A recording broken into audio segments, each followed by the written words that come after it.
নমস্কাৰ অসম পুলিচৰ পৰীক্ষাৰ বাবে গণিতৰ কিছুমান প্ৰশ্ন আজি আলোচনা কৰিম এই প্ৰথম প্ৰশ্নটো চাওঁ পাঁচটা ক্ৰমিক স্বাভাৱিক সংখ্যাৰ গড় 12 হ'লে আটাইতকৈ ডাঙৰ সংখ্যাটো হ'ব অপচন দিয়া আছে 12 14 18 16 আমাক কৈছে পাঁচটা ক্ৰমিক স্বাভাৱিক সংখ্যা বুলি ক'লে আমি ধৰিম যদি x ধৰো তাৰ পিছতো হ'ব x + 1 তাৰ পিছতো হ'ব x + 2 তাৰ পিছতো হ'ব x + 3 তাৰ পিছতো হ'ব x + 4 এটা পাঁচটা ক্ৰমিক স্বাভাৱিক সংখ্যা 1 2 3 4 5 গোটেইকেইটাৰ গড় বুলি কৈছে তাৰমানে আমি গোটেইকেইটা আমি যোগ কৰিব লাগিব গোটেইকেইটা যোগ কৰিছো যোগ কৰি আমি কিহে হৰণ কৰিব লাগিব 5ৰে হৰণ কৰিলে কিমান হ'ব বুলি কৈছে 12 বুলি কৈছে এতিয়া কি হ'ব আমি 5টো 12 লগত পূৰণ হ'ব 5টো 12 লগত পূৰণ হ'লে আমাৰ হৈ যাব 60 ইয়াত আছে x x x x x x 5টা আছে গতিকে আমি লিখিম 5x ইয়াত আছে 1 1 1 2 3 3 6 6 4 হৈ গ'ল 10 5ৰ লগত 12 পূৰণ কৰিলে হৈ গ'ল আমাৰ 60 এতিয়া 5x যদি আমি 10টো মাইনাছত যাব কিমান হ'ব 50 তাৰমানে আমাৰ 5x 50 পালোঁ তাৰমানে x সমান হ'ব আমি 50টোক আমি 5ৰে হৰণ কৰিলে কিমান হৈ যাব 10 x সমানটো কিমান হ'ব তেতিয়াহ'লে 10 এতিয়া আমি এইকেইটা সংখ্যাৰ ভিতৰত x x + 1 x + 2 x + 3 x + 4 ৰ ভিতৰত আটাইতকৈ ডাঙৰটো হৈছে x + 4 আমি x সমান পালোঁ আমি 10 গতিকে 10ৰ লগত 4 যোগ কৰিলে কিমান হৈ যাব 14 আটাইতকৈ ডাঙৰটো হৈ যাব 14 ইয়াত বি নম্বৰটো ইয়াত শুদ্ধ 2 নম্বৰ প্ৰশ্ন এটা চতুৰ্ভুজৰ কোণবোৰৰ অনুপাত 2:4 5:7 হ'লে আটাইতকৈ সৰু কোণটো হ'ব অপচন দিয়া আছে 40 ডিগ্ৰী 140 ডিগ্ৰী 30 ডিগ্ৰী 60 ডিগ্ৰী ইয়াত আমি চাওঁ এই অনুপাতকেইটাৰ ভিতৰত আটাইতকৈ সৰুটো হ'ল 2 আমি অনুপাতকেইটা যোগ কৰিম যদি যোগ কৰোঁ 2 4 5 আৰু 7 6 6 11 7 18 আটাইতকৈ আমি চতুৰ্ভুজ কৈছে চতুৰ্ভুজৰ কোণ চাৰিটাৰ যোগফল 360 ডিগ্ৰী গতিকে আটাইতকৈ সৰু কোণটো হ'ব আমি যোগফলটো পালোঁ 18 ইয়াৰ 2টো আটাইতকৈ সৰু আছিলে 2 পূৰণ 360 ডিগ্ৰী 18 যদি আমি 360 কাটো 20 হ'ব গতিকে 20 পূৰণ 2 সমান 40 ডিগ্ৰী গতিকে সৰু কোণটো হ'ব অপচন এ 40 ডিগ্ৰী 3 নম্বৰ প্ৰশ্ন 3/7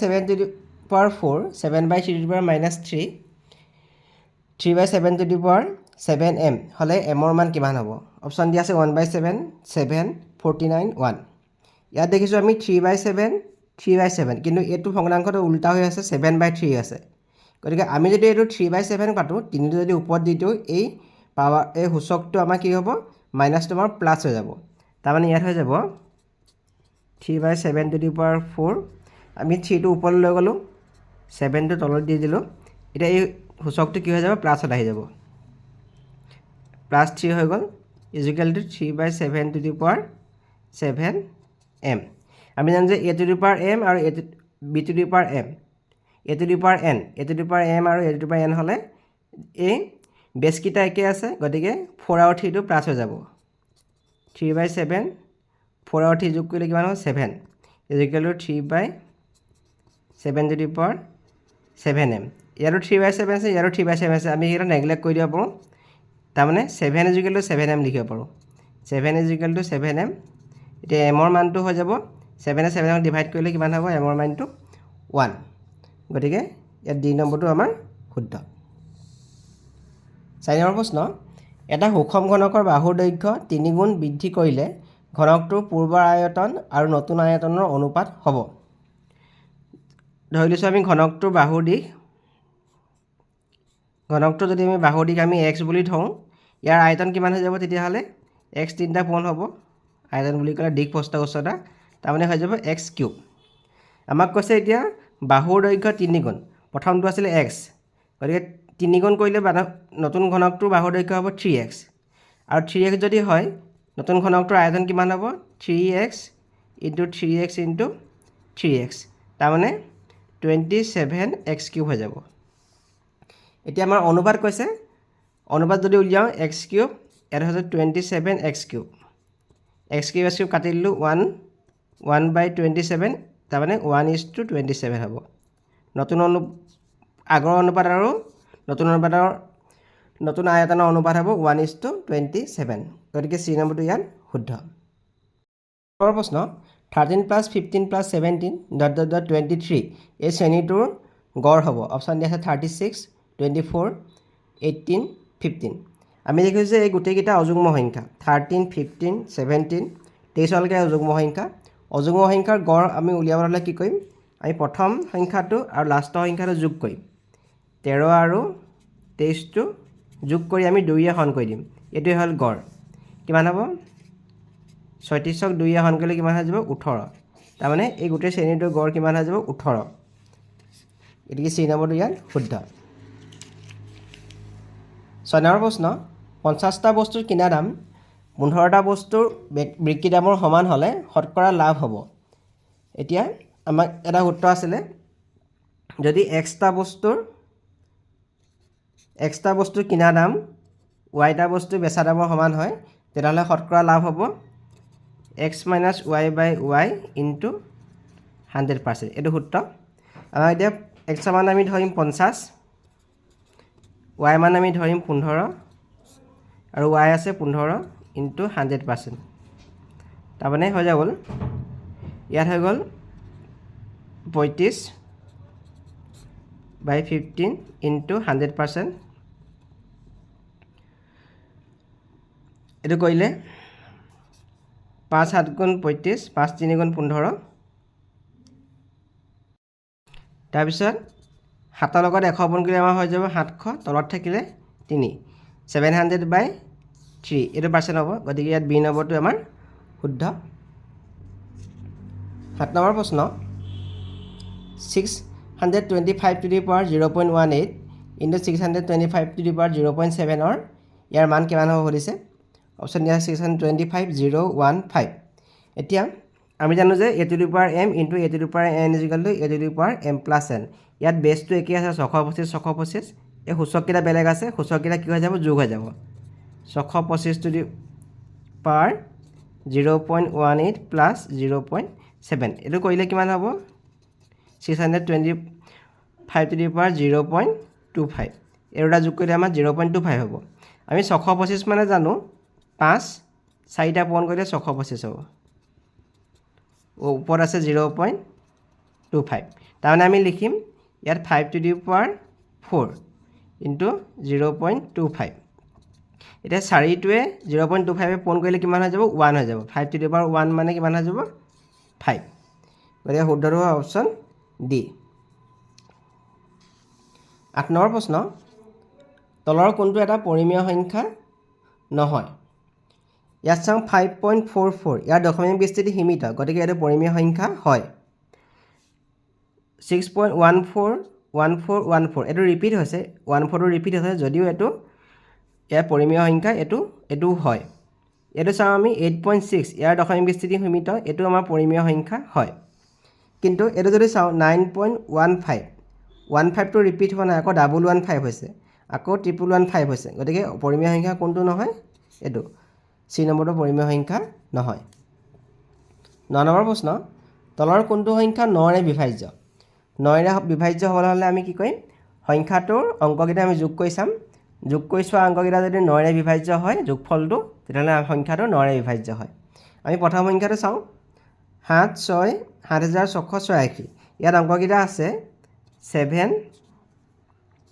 6 8 আৰু 6 আমি যদি যোগ কৰোঁ এইকেইটা 13 13 21 21 6 হৈ গ'ল 27 এই 27টোক আমি যদি 9ৰে হৰণ কৰোঁ 9 3 গুণ 27 হৈ যাব এইটো মিলি যাব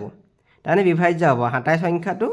যোগফলটো 9ৰে বিভাজ্য হৈ গ'ল গতিকে এই গোটেই সংখ্যাটো 9ৰে বিভাজ্য হ'ব 7686 গোটেই সংখ্যাটো 9ৰে বিভাজ্য হ'ব বাকীকেইটা আমাৰ নহয় 10 নম্বৰ প্ৰশ্ন এটা বৰ্গৰ বাহুৰ দিশ 10 চেণ্টিমিটাৰ বৰ্গটোৰ বাহুৰ দিশ 3 গুণ বৃদ্ধি কৰিলে ইয়াৰ কালি কিমান শতাংশ বাঢ়িব বৰ্গৰ বাহুৰ দিশ কৈছে 10 চেণ্টিমিটাৰ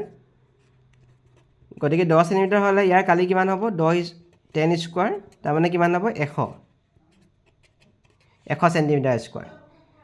ইয়াত কৈছে বৰ্গটোৰ বাহুৰ দিশ 3 গুণ বৃদ্ধি কৰিব গতিকে যেতিয়া 10 চেণ্টিমিটাৰ থাকিব 3 গুণ বৃদ্ধি কৰিলে কিমান হ'ব 10 পূৰণ 3 সমান 30 চেণ্টিমিটাৰ 30 চেণ্টিমিটাৰ হ'লে ইয়াৰ কালি কিমান হৈ যাব 30 স্কোৱাৰ সমান 900 চেণ্টিমিটাৰ স্কোৱাৰ হৈ গ'ল এতিয়া কালি কিমান বাঢ়িলে 100 আছিলে 100ত 900 হৈ গ'ল তাৰমানে 900 minus 100 is equal to 800 centimetre ইয়াৰ কালি বাঢ়িলে প্ৰথমতে কিমান আছিলে 100 কিমান বাঢ়িলে 800 গতিকে কিমান শতাংশ বাঢ়িলে বুলি ক'লে আমি কৰিম 100 লগত 100 কাটি দিলোঁ কিমান হ'ল 800 শতাংশ 800% ইয়াৰ কালি বাঢ়িলে এই বিটো ইয়াত শুদ্ধ 11 নম্বৰ প্ৰশ্ন 300 টকাৰ 300 শতাংশ যোগ 200 টকাৰ 200 শতাংশ 100 টকাৰ 100 শতাংশ কিমান ইয়াৰ যোগফলটো কিমান হ'ব সুধিছে 300 টকাৰ 300 শতাংশ তাৰমানে আমি 300 পূৰণ 300 শতাংশ মানে কিমান 100 ভাগৰ 300 যোগ 200 টকাৰ 200 শতাংশ 200 পূৰণ 200 শতাংশটো আমি 100 এনেকৈ লিখিম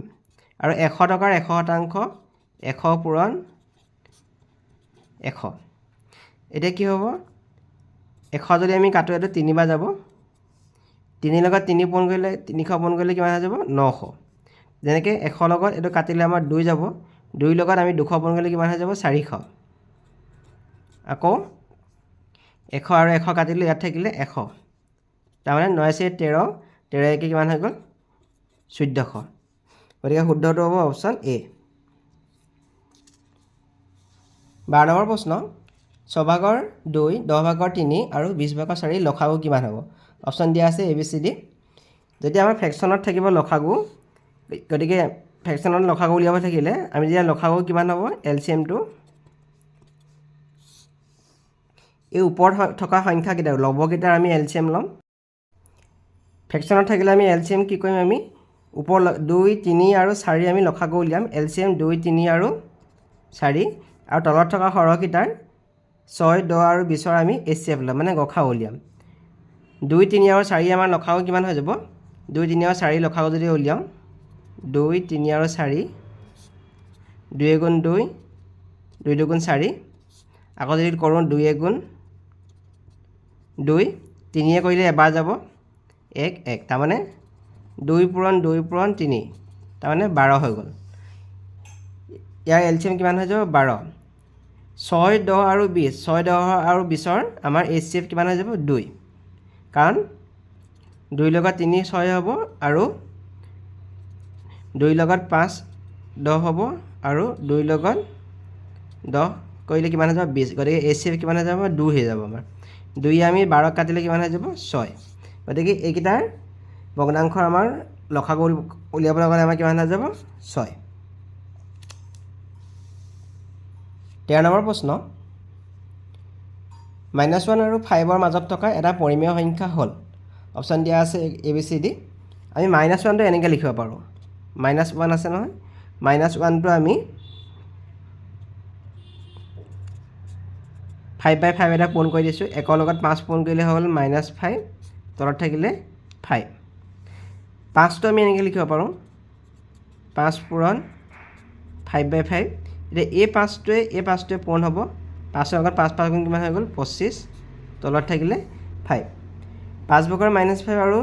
5 ভাগৰ 25 এইকেইটাৰ মাজত আমাৰ কোনটো সংখ্যা থাকিব পাৰে এইকেইটাৰ মাজত থকা সংখ্যা হ'ব পাৰে আমাৰ ইয়াত আছে -4/5 -4টো আমাৰ -4টো হ'ব পাৰে 30/5 এইটো 25লৈকে আছে এইটো 30 ভিতৰত থাকিব নোৱাৰে এইটোও নহয় -7টো আমাৰ নহয় তেনেকৈ 35টো নহয় কিন্তু হ'বতো আমাৰ -4/5 গতিকে এই নম্বৰটো ইয়াৰ শুদ্ধ উত্তৰ